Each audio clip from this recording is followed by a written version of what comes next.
Apa itu GAD? Maksudnya? Generalized Anxiety Disorder. Si Rafa suatu kecelaruan kebimbangan yang tak terkawal itu mengalami perasaan cemas dan bimbang secara berlebihan. Pernah tak jumpa orang macam tu? Pernah. Terutamanya mereka yang orang kata dah berusia lanjut. Tetapi tak semestinya berusia lanjut. Kadang-kadang berusia 30-an pun mengalami simptom-simptom seperti itu. Ya, dia cemas bimbang tu kan biasa, tapi dia berpanjangan. Individu yang mengalami GAD ini akan tertekan dan gelisah yang diperbesarkan walaupun tidak dapat dikenal pasti punca mencetuskan kebimbangan itu.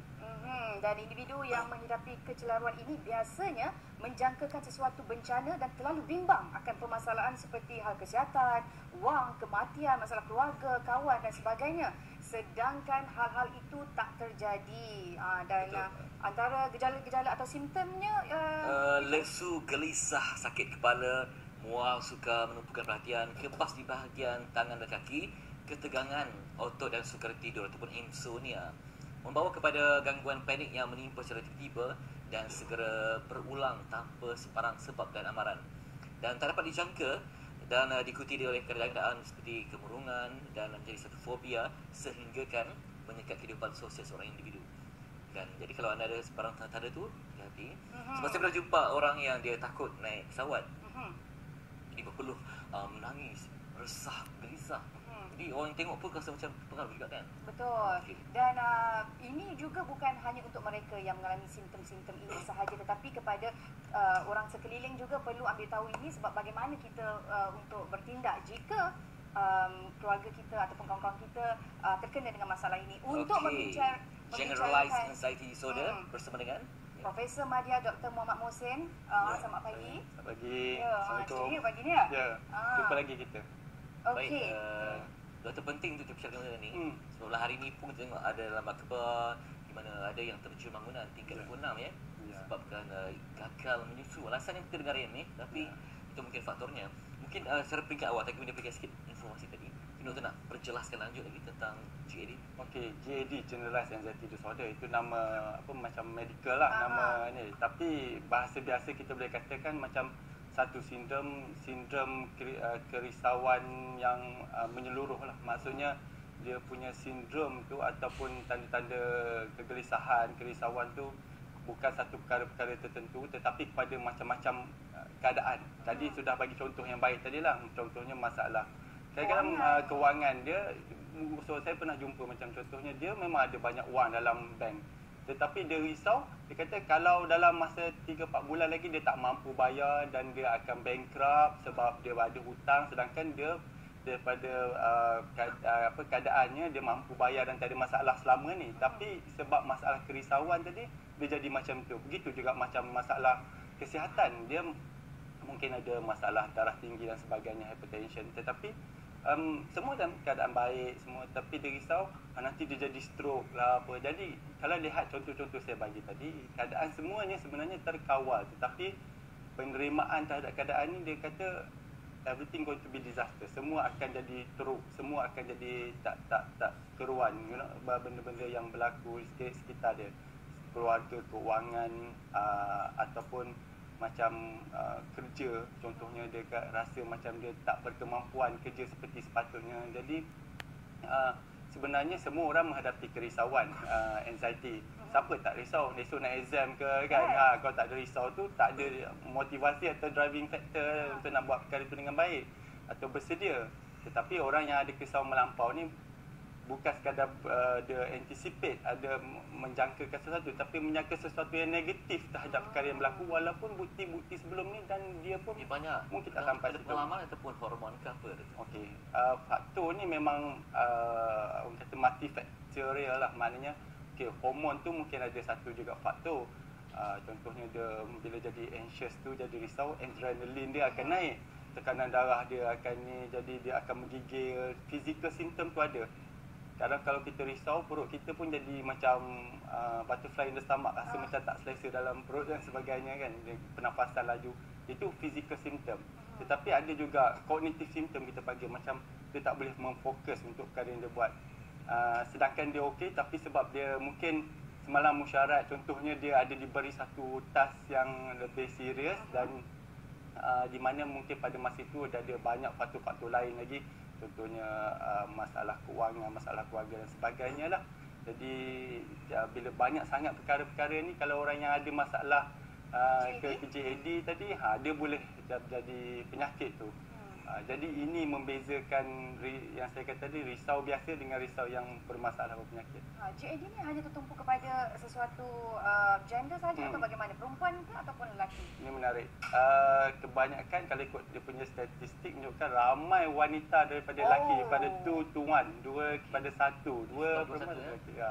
Umur berapa range umur? Okey, biasanya mula-mula dia dalam 30-an, akhir 20-an tu tanda-tanda awal telah ada. Mungkin dia nak ambil exam, contohnya dia risau sampai tak boleh tidur, sampai kena jumpa kawan, study pun tak boleh fokus pada masa itu, ataupun masalah hubungan kekeluargaan dan sebagainya. Tapi bermula pada biasanya umur akhir 20-an ke 30-an lah. Tetapi simptom tu kadang-kadang bila dia dah umur lebih pada 40-50 lebih teruk, sebab dengan masalah kalau risiko dia ada kecil manis ke, darah tinggi dan sebagainya, dia akan menambah risau lagi. Dia mungkin tambah risau pasal penyakit, dia risau anak-anak dia yang tak balik hujung minggu ke dan sebagainya.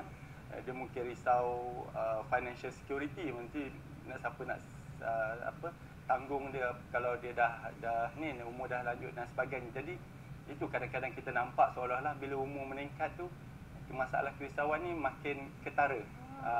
Saya nak tanya doktor, macam mana kita nak membezakan? Tadi doktor kata lebih kepada perempuan. Kalau perempuan yang usianya sudah lanjut melalui proses menopause, tapi dia tak tahu nak membezakan ini menopause ke, GAD ke, ataupun bagaimana. Tapi sebelum tu saya nak tanya juga dengan doktor, simptom-simptom ini boleh dikenal pasti oleh diri sendiri ataupun orang di sekeliling? Okay. Biasanya yang anxiety ni, kerisauan ni memang diri sendiri boleh kenal pasti juga. Kerana dia rasa kelainan.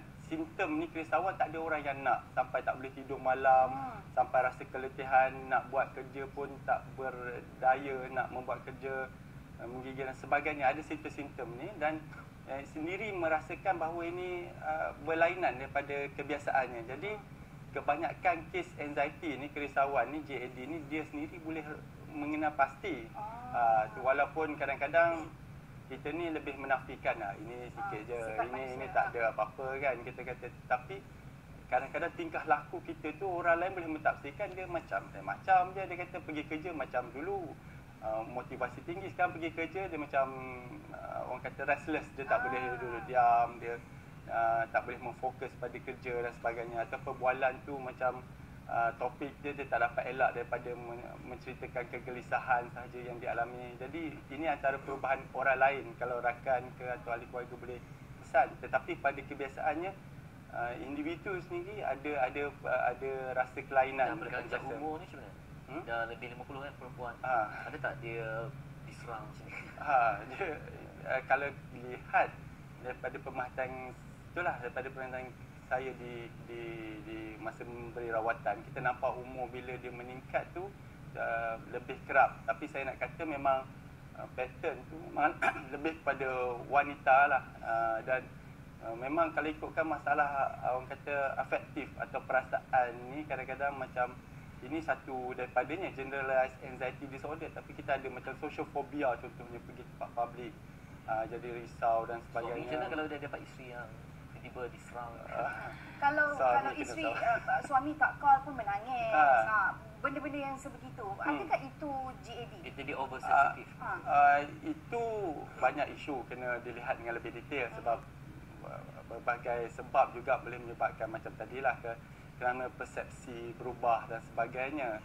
Tetapi tidak dinafikan kalau orang ada anxiety ni, generalized anxiety, kalau seseorang tu kata dia ni selamat, dia ni tempat kerja lagi, tak balik lagi, mungkin pukul 8-9 malam contohnya, sama ada ibu pada anak ke ataupun isteri pada suami ke kan, suami masih kerja. Tetapi si isteri ni mungkin dia risau sampai dia tak boleh tidur, tunggu sampai pukul 1-2 pagi kata.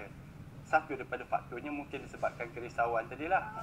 Tetapi kalau dia hanya berlaku sebulan 1 kali, 2 kali, itu adalah dikatakan normal. Tapi definasi generalized anxiety ni biasanya hampir majoriti malam tu bermasalah. Contohnya kalau dalam sebulan tu mungkin 20 hari 20 hari lebih sampai tak tidur malam. Doktor nak buat apa rawatan dia?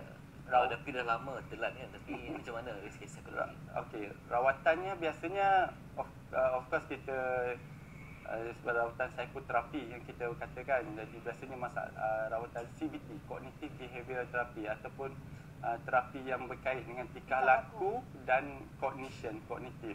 Jadi ini biasanya mengurangkan tekanan lah, dan memberi macam contohnya antara prinsip dalam rawatan ini, dia berfikir apa keadaan-keadaan yang menyebabkan dia start jantung dia berdebar, dia rasa pening contohnya sebab dia dah risau. Jadi dia individu ni mengenal pasti punca dia ni. Jadi benda ni terapi ni bukan buat dalam sekali dua dan kena berterusan. Itu satu. Selain daripada itu ada kaedah-kaedah yang biasa boleh diamalkan, kita panggil relaxation technique. Maknanya seorang tu membiasakan dirinya bila keadaan stres, dia macam contohnya dia tarik nafas, dia tahan nafas untuk 2-3 saat, kemudian dia lepas perlahan-lahan mungkin dalam masa 10 saat menggunakan nafasan daripada perut contohnya. Jadi itu satu pada teknik yang boleh diamalkan lah, ataupun dia kata de-stress, maksudnya dia membayangkan dia berada di tepi pantai, dia dalam keadaan stres, tempat yang mengurangkan tekanan lah. Jadi perkara ni memang nampak macam boleh ke dia dalam keadaan risau tu dia boleh buat macam tu. Dia perlu diamalkan, dan dia mungkin bila satu amalan tu dia mungkin mengurangkan tekanan tadi. Jadi itu satu pada kaedah biasalah. Dan yang ketiganya, kalau ini kaedah-kaedah ini tak selesai, mungkin rawatan ubat juga perlu. Dan ubat ni pun kadang-kadang kena betul. Contohnya kadang-kadang silap kita bagi ubat penenang tidur contohnya. Permulaan boleh, tapi kalau lama-kelamaan dia mungkin bergantung. Tapi ada ubat lainnya, ubat antidepresan contohnya, memang boleh merawat keadaan ini dengan efektif. Kena pasti di mana tahap anda. Kalau mungkin kritikal, yang terdekat tu dapat berjumpa dengan pakar dan sebagainya. Kalau mungkin biasa-biasa yang